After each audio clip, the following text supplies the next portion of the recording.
श्री सीतारामचंद्राभ्यां नमः। श्रीमद्वाल्मीकि रामायण बालकांडम त्रयोदशा सर्गा श्लोक 32 से 41 तक।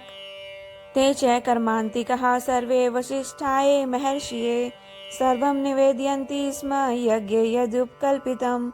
अर्थात यज्ञ कर्म की व्यवस्था के लिए जो सेवक नियुक्त किए गए थे उन सब ने आकर उस समय तक यज्ञ संबंधी जो कार्य संपन्न हो गया था उस सब की सूचना महर्षि वशिष्ठ को दी। तथा प्रीतो द्विज श्रेष्ठ स्थान सर्वान् मुनिर्ब्रवीत् अवज्ञान दातव्यं कस्यचिल्लील्यापि वादी अवज्ञा कृतं हन्याद दातारं नात्र संशयः।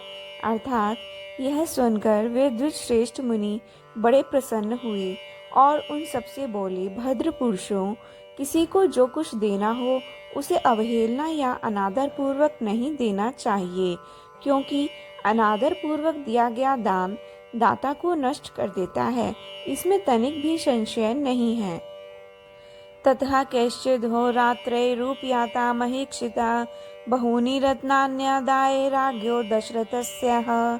अर्थात तदनंतर कुछ दिनों के बाद राजा लोग महाराज दशरथ के लिए बहुत से रत्नों की भेंट लेकर अयोध्या में आए। ततो वशिष्ठः सुप्रीतो राजानमिदं ब्रवीत् उपयाता नरव्याघ्र राजानस्तव शासनात् मयापि सत्कृतः सर्वे यथा राजसत्तम। अर्थात इसमें वशिष्ठ जी को बड़ी प्रसन्नता हुई।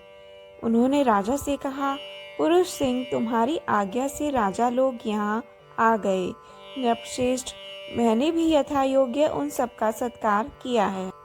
यज्ञियं च कृतं सर्वं पुरुषैः सुसमाहितैः निर्यातु च भवान् यष्टुं यज्ञायतनमन्तिकात्। अर्थात हमारे कार्यकर्ताओं ने पूर्णतः सावधान रहकर यज्ञ के लिए सारी तैयारी की है।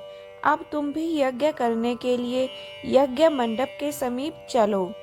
सर्व कामे रूप हृते रूपतम वै समन्ततः द्रष्टुमहर्षि राजेंद्र मनसेव विनिर्मितम। अर्थात राजेंद्र, यज्ञ मंडप में सब और सभी वांछनीय वस्तुएं एकत्र कर दी गई हैं, आप स्वयं चलकर देखें। यह मंडप इतना शीघ्र तैयार किया गया है मानो मन के संकल्प से ही बन गया हो।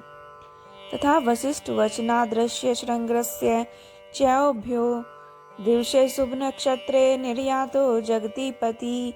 अर्थात मुनिवर वशिष्ठ तथा ऋष्यशृंग दोनों के आदेश से शुभ नक्षत्र वाले दिन को राजा दशरथ यज्ञ के लिए राजभवन से निकले। ततो वशिष्ठ प्रमुखा सर्व एव द्विजोत्तमः ऋष्यशृंगं पुरस्कृत्य यज्ञकर्मारभंस्तदा यज्ञवाटं गतः सर्वे यथा शास्त्रं यथा विधि श्रीमामश्च सह पत्नीभिः राजा दीक्षामुपाविशत्।